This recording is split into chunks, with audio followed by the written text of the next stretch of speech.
Hello everyone. तो आज हम पढ़ेंगे breathing and exchange of gases.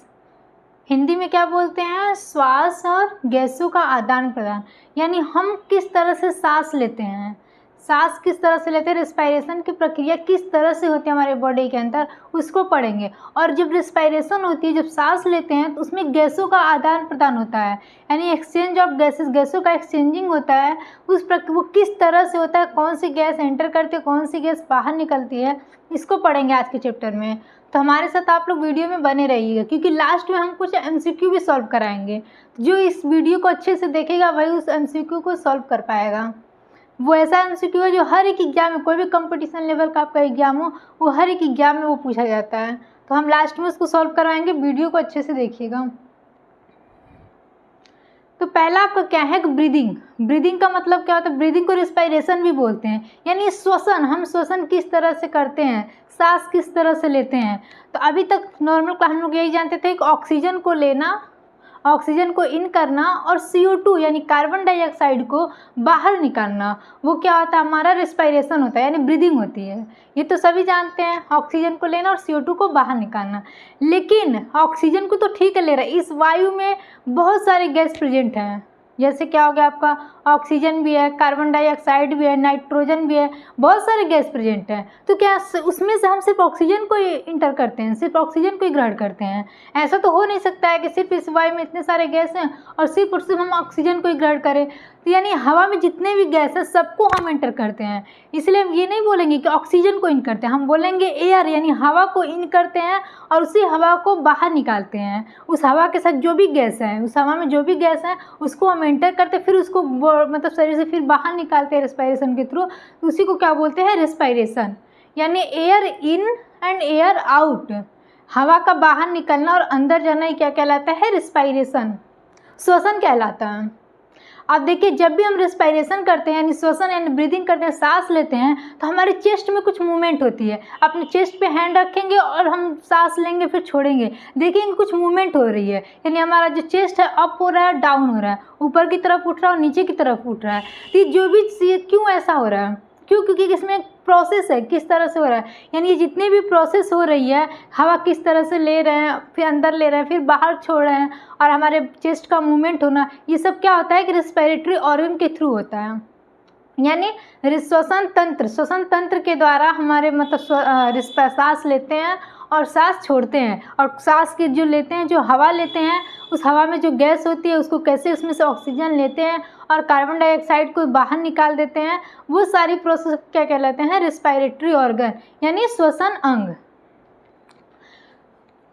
श्वसन अंग कहलाता है। ठीक है, अब श्वसन कैसे लेते हैं हम लोग? हमने बताया ना आपको, एयर क्या करते हैं, हवा को क्या करते हैं, हम हवा को नोज के थ्रू क्या करते हैं? अंदर करते हैं।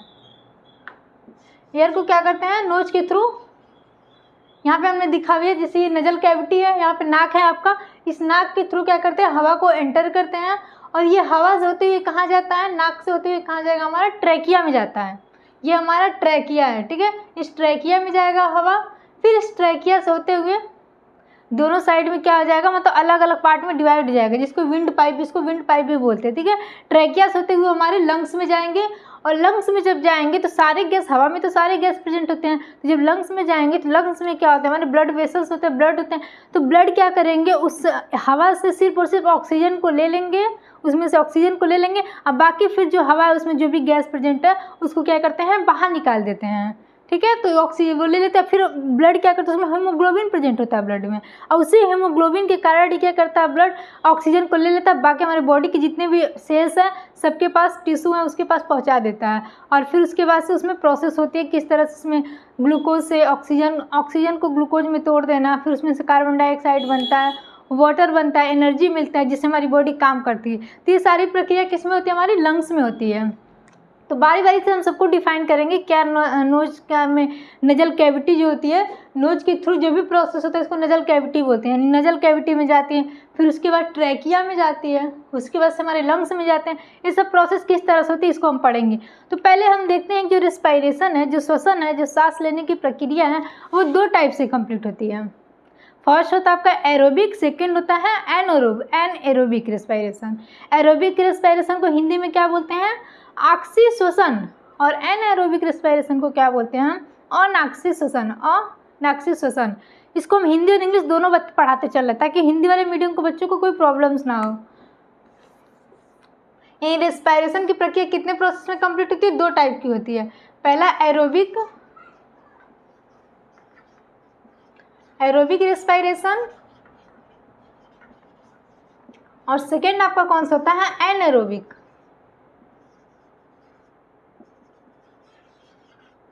एनाएरोबिक रेस्पिरेशन, हिंदी में इसको क्या बोलते हैं? आक्सी श्वसन। आक्सी श्वसन। और एनाएरोबिक रेस्पिरेशन को हिंदी में क्या बोलते हैं? अनाक्षी श्वसन। अनाक्षी श्वसन।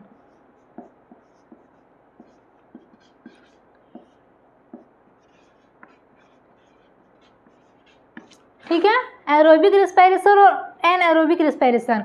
एरोबिक रेस्पिरेशन में क्या होता है कि इसमें ऑक्सीजन की प्रेजेंस होती है। ठीक है, श्वसन जब सांस लेते हैं तो उसमें ऑक्सीजन प्रेजेंस होती है, ऑक्सीजन के थ्रू ही हमारा श्वसन प्रक्रिया कंप्लीट होता है एरोबिक रेस्पिरेशन। इसलिए इसको देखो हिंदी में भी लिखा है ऑक्सी श्वसन। हिंदी में ऑक्सी, ऑक्सी का मतलब जिसमें ऑक्सीजन प्रेजेंस हो। ठीक है, जिसमें ऑक्सीजन प्रेजेंस हो उसको क्या बोलेंगे? ऑक्सी श्वसन।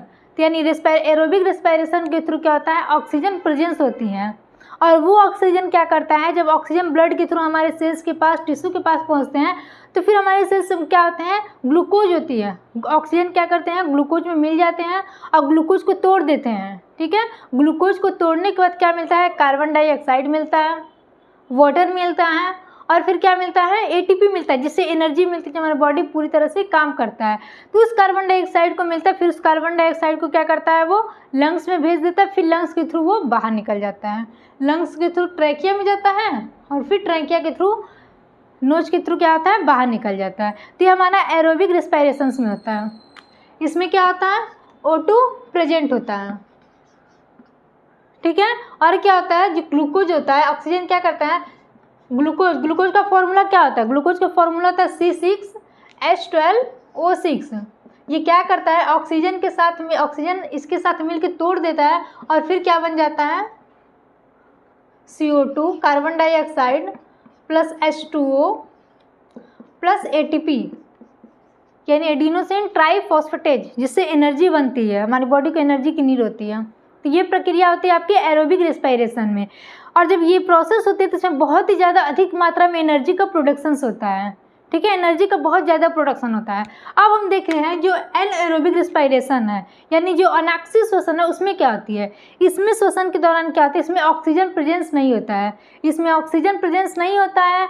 अब जब ऑक्सीजन नहीं प्रेजेंस होगा तो जब जो हमारे बॉडी के अंदर जो सेल्स में ग्लूकोज होती है तो ग्लूकोज टूटेगा कैसे? आखिर ऑक्सीजन ही तो ग्लूकोज को तोड़ रहा है। तो कुछ एंजाइम्स प्रेजेंट होती है। ठीक है, जो कुछ एंजाइम्स होती है वो क्या करते हैं? ग्लूकोज को तोड़ती है, कैटलिस्ट करती है, तोड़ती है और फिर उससे क्या बनता है? पायरुविक एसिड बनता है, इथेनॉल बनता है और लैक्टिक एसिड। ये 3 एसिड बनते हैं, पायरुविक एसिड, इथेनॉल। इसमें क्या होता है? O2 not present, oxygen present नहीं होता है। ठीक है, जब ऑक्सीजन नहीं प्रेजेंट होगा तो जो ग्लूकोज होता है ये क्या करेगा? एंजाइम्स के थ्रू क्या होगा? टूट जाएगा। एंजाइम्स के थ्रू इसको ग्लूकोज को तोड़ा जाएगा और फिर क्या बनेगा? पायरुविक एसिड,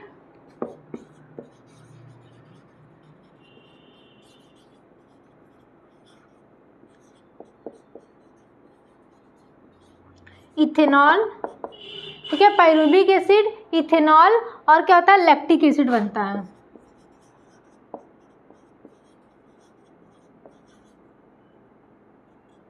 ठीक है, ये बनेगा, जिसमें क्या होता है? इसी के थ्रू ये जो इथेनॉल है, इसी के थ्रू ये जो शराब बनता है, इसी प्रोसेस से शराब भी बनता है, एल्कोहल जो होता है। ठीक है, इसी प्रोसेस से बनता है। अब जब इसमें पायरुविक एसिड, इथेनॉल्स और लैक्टिक एसिड बन रहा है तो जब ये बन रहा है तो इसमें एनर्जी का तो प्रोडक्शन हो नहीं रहा है। एनर्जी का प्रोडक्शन नहीं, और इसका मतलब इसमें बहुत मतलब होता है एनर्जी का प्रोडक्शन, लेकिन बहुत ही कम मात्रा में एनर्जी का प्रोडक्शन होता है इसमें। ठीक है, इसमें एनर्जी का एरोबिक रेस्पिरेशन में क्या होता है? एनर्जी बहुत ही अधिक मात्रा में रिलीज होती है और एनाएरोबिक रेस्पिरेशन में एनर्जी बहुत ही कम मात्रा में रिलीज होती है। तो यानी एरोबिक रेस्पिरेशन किसके अंदर देखने को मिलता है? एग्जांपल्स देखेंगे तो हम जो ह्यूमंस लोग हैं, हम लोग के अंदर कौन सा रेस्पिरेशन होता है? Aerobic respiration. यानी आपसी श्वसन की प्रक्रिया हम लोगों के अंदर होती है। जो जीव जंतु होते हैं उसमें भी क्या होती है, एरोबिक रेस्पिरेशंस होते हैं। बर्ड्स यानी जो पक्षियाँ होती हैं उसमें भी एरोबिक रेस्पिरेशंस होते हैं। जो प्लांट्स में भी क्या होता है, एरोबिक रेस्पिरेशंस होते हैं। यहाँ हम एग्जाम्पल्स देख लीजिए, लिख दे रहा हूँ। प्लांट्स हो गया आपका, एनिमल्स हो गया, बर्ड्स हो गया, etc और भी बहुत सारे हो जाएंगे, ठीक है। अब जो एनारोबिक रेस्पिरेशन है जिसमें ऑक्सीजन प्रेजेंस नहीं होती है, किसमें होता है, बैक्टीरिया और फंजाई, और भी बहुत सारे हैं। लेकिन बैक्टीरिया जो होती हैं, जो हमारे बॉडी के अंदर प्रेजेंट होती है, बहुत सारे खानों में भी प्रेजेंट होती है, उसमें क्या होता है, ऑक्सीजन नहीं प्रेजेंस होता है। विदाउट ऑक्सीजन के लोग क्या कहते हैं, एरोबिक रेस्पिरेशन करते हैं, एनारोबिक रेस्पिरेशन, इसीलिए इसमें एनारोबिक रेस्पिरेशन। एग्जाम्पल में क्या आ जाएगा, बैक्टीरिया और फंजाई, ये क्या करते हैं, एनारोबिक रेस्पिरेशन करते हैं। इस प्रकार से 2 टाइप का रेस्पिरेशन होता है, ठीक है। क्लियर है यहाँ तक? तो चलिए अब हम लोग आगे बढ़ेंगे। अब देखेंगे, अब ये जो सांस ब्रीदिंग होती है, जो सांस होती है, एक तो क्या होता है, हम लोग सांस लेते हैं, ब्रीदिंग प्रक्रिया के तहत रेस्पिरेशन करते हैं। अब ये जो सांस ले ली हम लोग अंदर गया, तो अब सेलुलर रेस्पिरेशन होते हैं, जो हमारे बॉडी के अंदर सेल्स हैं वो भी तो रेस्पिरेशन कर रहे हैं, वो भी तो सांस लेने की प्रक्रिया का काम कर रहे हैं। तो हम देखेंगे कि ब्रीदिंग होती है वो मतलब किस तरह से होती है। ब्रीदिंग जो नॉर्मल हम लोग ले रहे हैं, सांस ले रहे हैं वो, और कहते हैं सेलुलर रेस्पिरेशन, उन दोनों में क्या डिफरेंस है। तो पहला देखेंगे ब्रीदिंग, दोनों के बीच डिफरेंस देखेंगे। ब्रीदिंग मतलब श्वसन, और सेलुलर रेस्पिरेशन देखेंगे, सेलुलर रेस्पिरेशन मतलब कोशिकीय श्वसन।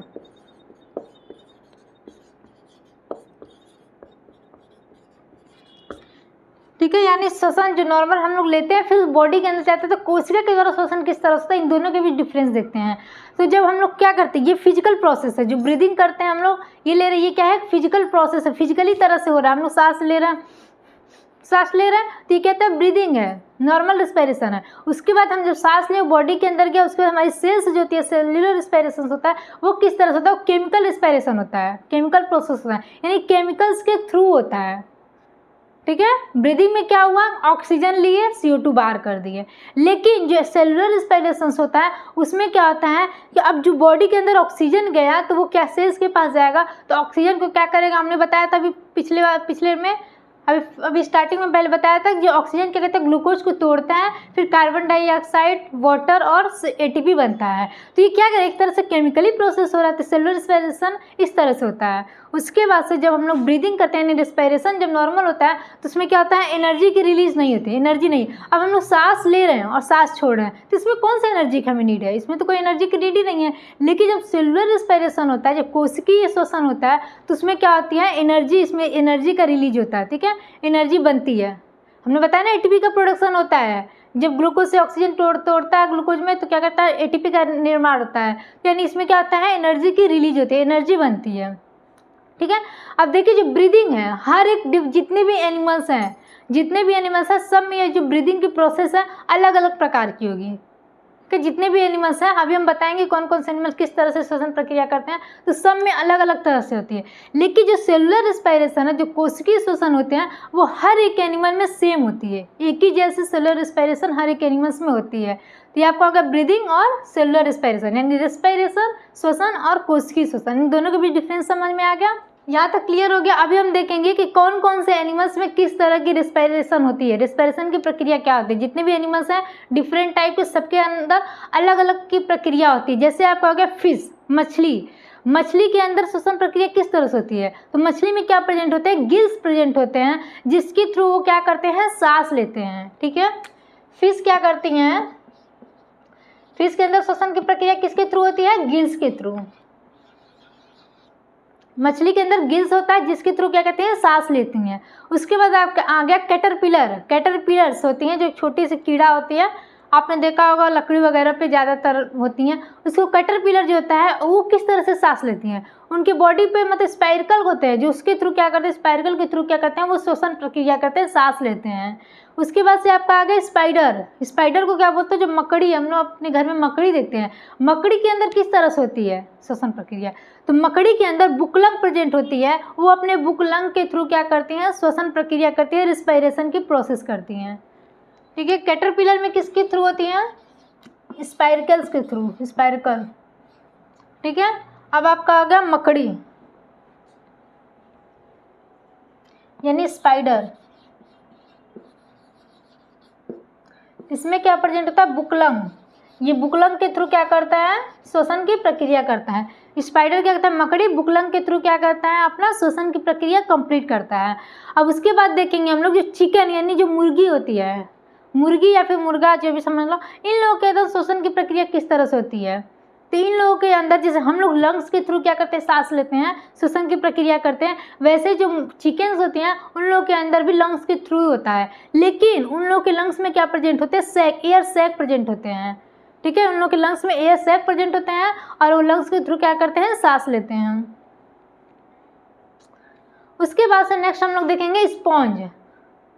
स्पॉन्ज जो होती है, स्पॉन्ज देखे होंगे आप लोग, स्पॉन्ज होती है, स्पॉन्ज के अंदर किस तरह से श्वसन की प्रक्रिया होती है। स्पॉन्ज का जो होता है उसकी बॉडी होती है, स्पॉन्ज की जो बॉडी होती है, बॉडी का जो सरफेस होता है उसके थ्रू क्या करती हैं, वो सांस श्वसन की प्रक्रिया करती है, यानी सिंपल डिफ्यूजन। इसमें बहुत ही नॉर्मल तरह से सिंपल डिफ्यूजन होता है उनके बॉडी सरफेस पे, और उसके थ्रू क्या करती हैं, वो सांस लेती हैं।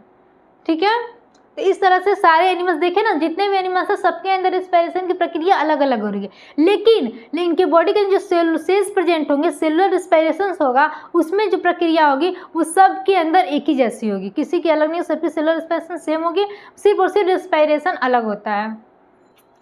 तो ठीक है, यहाँ तक आप लोग को समझ में आया। अब हम देखेंगे कि जो हम जितना बताए थे कि जो सांस लेते हैं किस तरह से बॉडी के अंदर जाता है, उसमें गैस का आदान प्रदान होता है, तो सब किसके थ्रू होता है, रिस्पायरेटरी सिस्टम के थ्रू होता है, यानी श्वसन तंत्र के होता है, श्वसन तंत्र के थ्रू होता है। तो अब ये देखेंगे कि जो रिस्पायरेटरी सिस्टम है वो कितने प्रकार के होते हैं, किस टाइप के होते हैं। जो हमारा रिस्पायरेटरी सिस्टम है इसको दो पार्ट में डिवाइड किया गया है।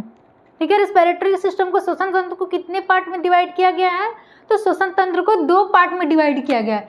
रिस्पायरेटरी सिस्टम को कितने पार्ट में, दो पार्ट में डिवाइड किया गया है।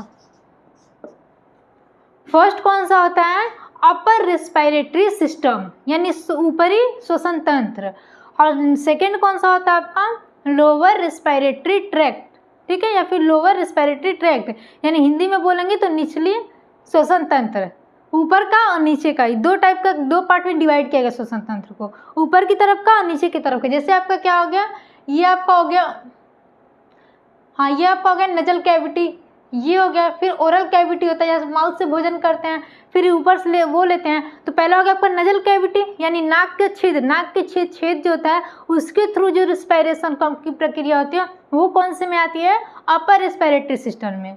ठीक है, उसके बाद ग्रसनी, यानी ग्रसनी मतलब ग्रास नली, यानी जो फूड हम खाते हैं, हमने पिछले वाले वीडियो में बनाया था डाइजेस्टिव सिस्टम, उसमें हमने बताया था फेरिंग्स क्या होते हैं। तो जो फेरिंग्स होता है आपका, जिसमें फूड को लेते हैं, फूड को खाते हैं, उसमें भी फूड का पास होता है, एयर्स का पास होता है, पानी के पास किया जाता है। तो जो फेरिंग्स होते हैं यानी ग्रास नली होते हैं, ग्रसनी होते हैं। उसके बाद से लैरिंग्स, उसके बाद लैरिंग्स में आता है फूड, लैरिंग्स इसको बोलते हैं कंठ नली बोलते हैं। तो ये जो तीनों आपका है उस किस में आता है, अपर रिस्पायरेटरी सिस्टम में। ठीक है, upper respiratory system, upper respiratory system में क्या क्या आता है आपका, नजल कैविटी, फेरिंग्स, सब हिंदी में भी लिखते चल रहे हैं। ठीक है, नजल कैविटी को हिंदी में क्या बोलते हैं, नाक का छेद, या फिर नाक का छिद्र भी बोल सकते हैं, हम हिंदी शुद्ध भाषा में लिख दे रहे हैं नाक का छेद। फेरिंग्स में क्या होता है आपका, ग्रास नली, ग्रास नली। उसके बाद आपका क्या है, फेरिंग्स के बाद लैरिंग्स, जिसको बोलते हैं कंठ नली, लैरिंग्स, कंठ नली इसको बोलते हैं। तो ये तीनों क्या हो गया आपका, अपर रिस्पायरेटरी सिस्टम के अंतर्गत आएगा। अब इसके बाद देखेंगे जो लोअर रिस्पायरेटरी सिस्टम है, जो निचला श्वसन तंत्र है, उसमें कौन कौन से आएंगे, उसके में कौन कौन से आएंगे, तो आपका ट्रैकिया आएगा, जो फूड जो क्या करेगा, हवा को पास करने की, जिसको विंड पाइप भी बोलते हैं, जो हवा को क्या करता है, पास कराता है, लंग तक ले जाने का काम करता है। तो फेरी आपका ट्रैकिया आएगा, उसके बाद ब्रोंकाई आएगा। ब्रोंकाई क्या होता है उसको भी हम समझेंगे। ब्रोंकाई आएगा, ब्रोंक्यूल्स आएगा, और क्या आएगा आपका, डायफ्राम आएगा। ये ट्रैकिया हो गया आपका, ये ब्रोंकाई हो गया आपका, और ये आपका डायफ्राम। ये तीनों किस में आएंगे, आपके लोअर सिस्टम में, लोअर रेस्पिरेटरी ट्रैक्ट में आएंगे। कौन कौन से आएंगे आपके, ट्रैकिया, जिसको क्या बोलते हैं, विंड पाइप बोलते हैं, यानी हवा का मार्ग, ट्रैकिया हो गया, इसको हिंदी में भी ट्रैकिया ही बोलेंगे। उसके बाद आपका हो गया ब्रोंकाई, ब्रोंकाई हो गया, और फिर क्या हो गया आपका, डायफ्राम।